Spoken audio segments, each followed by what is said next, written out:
कसं काय करायचं ते पण तू आम्हाला सांग. सुरुवातीला तुझं नसतं नाही. लग्न झाल्यापासून मला गाण्याची आवड होती. लग्न झालं गाण्याचं म्हणजे खूपच आवड असल्यामुळे हार्मोनियम वाजवावं म्हणजे माहेरच्यापासून माझी खूप इच्छा होती. पण गावी मला माझा टाकलेला मला तिथे कोणी शिकवायला नसल्यामुळे काही त्याची आवड असून करता आलं नाही.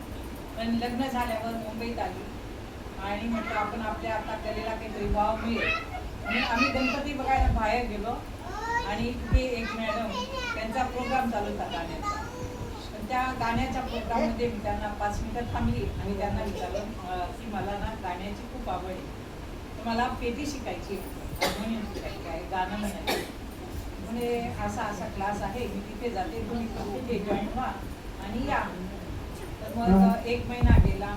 मी सरांना सांगितलं मला हार्मोनियम घेऊन द्या, मला आवड आहे, त्यावरती मला काहीतरी यूज करता येईल. ते मी हार्मोनियम घेतला आणि मी क्लासला सुरुवात केली. माझ्या तिथे हार्मोनियममध्ये गाण्याच्या परीक्षा झाल्या, 5 मध्यमपूर्ण विशारद चालू या परीक्षा झाल्या. नंतर मध्येच खूप प्रॉब्लेम येत गेले. प्रेग्नन्सी आली, घरात मोठ्या जबाबदाऱ्या होत्या. एक जबाबदारी पाडत तिथपर्यंत गेली. नंतर मग मध्ये ते माझे 2 परीक्षा राहून गेल्या, पण मी त्या माझ्या चालूच आहे. अभ्यास मात्र माझा रियाज चालू असतो.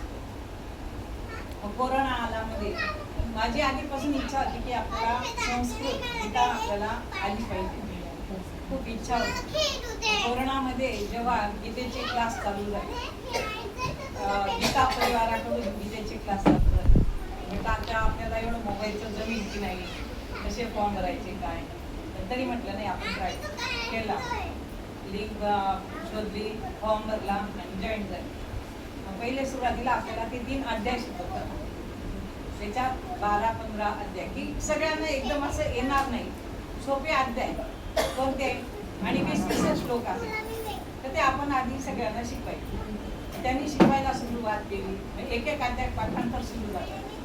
मग एक परीक्षा देत गेलो, पाठांतर केलं, परीक्षा देत गेलो आणि पैकीच्या पैकी मार्क घेत गेलो. त्यामुळे जास्त उत्तेजन पण मिळत गेलं आणि नाही आता आपल्याला पूर्णच करायचं. मग आता मागच्या मध्ये मुलाचं लग्न, 2 वर्ष अभ्यास केला 18 अध्यायांचा, पण कारण इतके येत गेले. मग परीक्षा मागे झालं सगळं पूर्ण पाठ, पण शेवटची परीक्षा गीतावृत्ती असते. गीतावृत्ती म्हणजे पूर्ण 18 अध्यायांची पाठांतर परीक्षा. मुलाचं लग्न असल्यामुळे परत मागे पडले. परत पहिल्यापासून रिव्हिजन करा. मग आता एप्रिलमध्ये गीतावृत्ती झाली. गीतावृत्ती झाल्यानंतर